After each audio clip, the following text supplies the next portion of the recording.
Hey friends, I normally put out a update video in the morning here, but we need to jump to something a little more urgent right now. If you haven't been paying attention to the stock market, you might want to start paying attention to it. If you have any money in there, some big things have been happening. Big things happened yesterday with the Federal Reserve meeting. NASDAQ was down 2.2% yesterday, and the S&P down 1.6%. And why is that? Is that a knee-jerk reaction? Is it going to get worse? We're going to talk about that. We're going to talk about some of the things that are happening right now and some of the things that are really concerning and some things you need to be aware of. Now, I've talked a lot on this channel about the fact that the Federal Reserve won't start cutting interest rates until there's a market crash.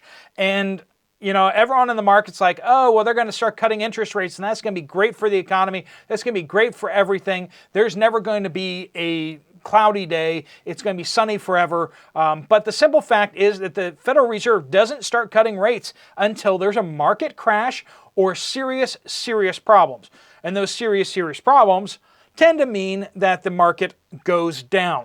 So we expect to be seeing the market to be going down at some point here, and that's what will trigger the rate cuts. But the rate cuts don't stop the market from crashing, right? It just slows its crash, and then eventually it helps it find a bottom. But all that free money pumped into the economy, that's not what we're seeing right now. The Federal Reserve is still pulling money out of the market, out of the economy. They have a major loan center for banks and stuff like that that's going down to zero in the next month here. A lot of money is disappearing out there, which means that the stock market is going to at some point start selling off. And not only that, but we also have the NYBC Bank up in New York City has started crumbling, like started crashing big time.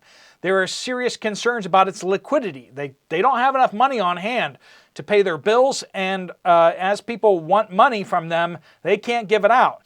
That's called defaulting.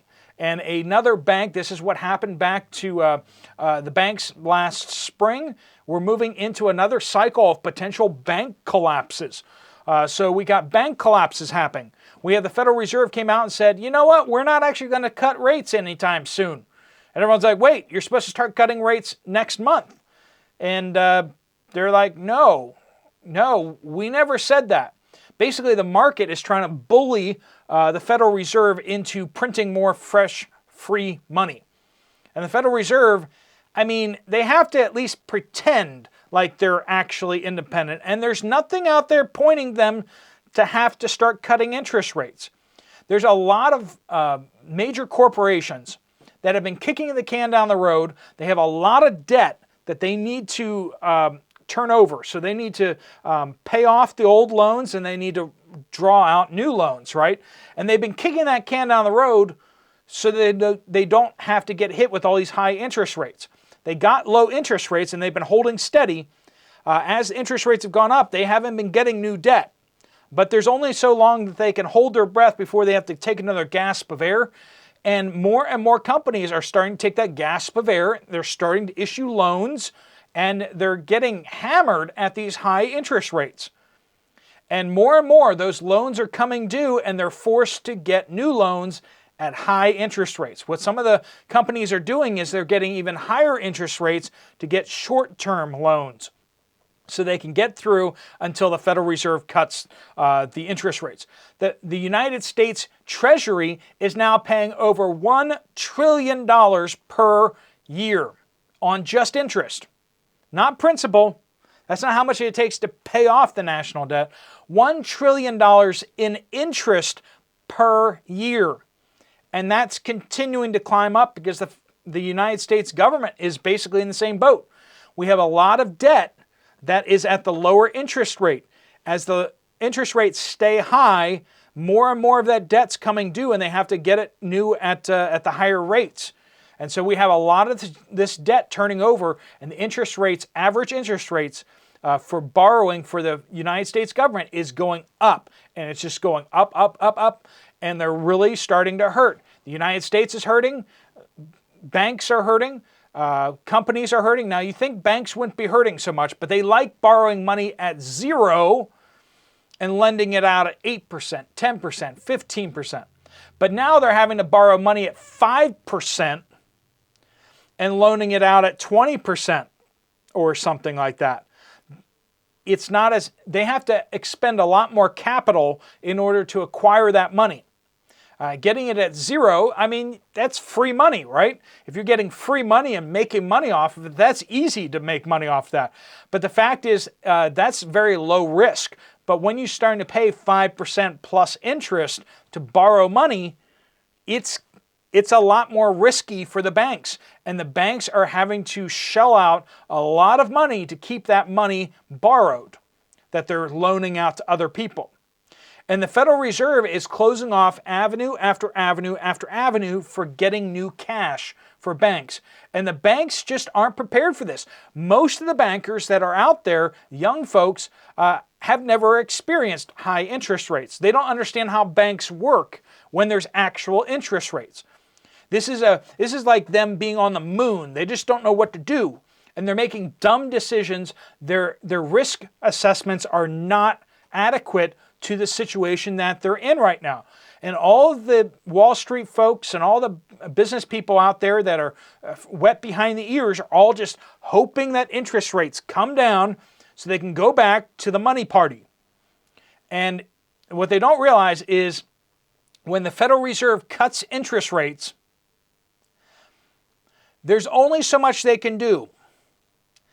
If they lower interest rates and everyone says, actually, that's not right, interest rates should be higher, they can lower the Federal Reserve rate and the market can refuse to follow. And when that situation breaks, the illusion is gone. That the illusion that the Federal Reserve controls interest rates, that they control the U.S. economy, and by doing so, they control the world economy.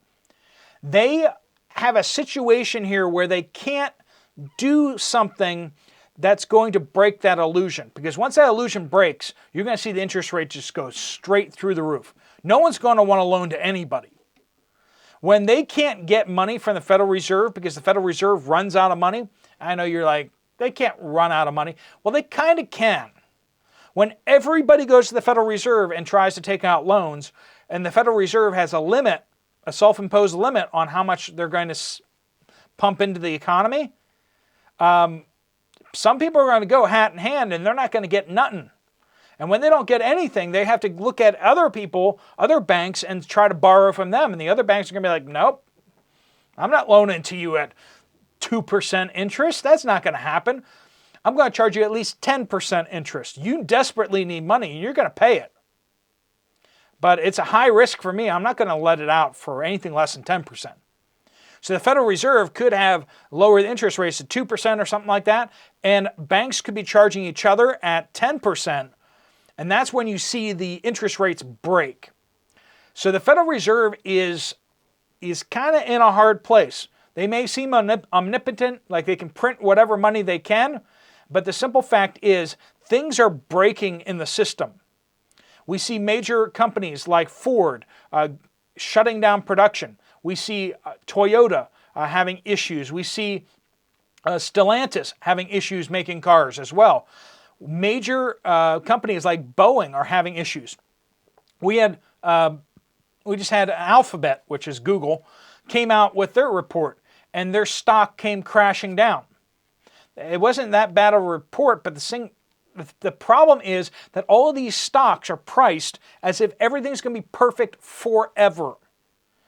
I mean, when you're looking at, like, in order for you to actually make your money back from the purchase of the stock, and you're looking at like 20 or 30 years of present earnings, or some cases 100 years of present earnings, that's insane. What's going to happen in the next 100 years? Are these companies really going to make as much money as they are right now for the next 100 years? With inflation, even if they give you your money back in 100 years, I mean, what's that going to be worth compared to money right now? I mean, $100, you can go out and buy, a bunch of stuff, but like in 100 years, you might be able to that might be like a penny worth. With inflation the way it is, future money is not worth what it is today.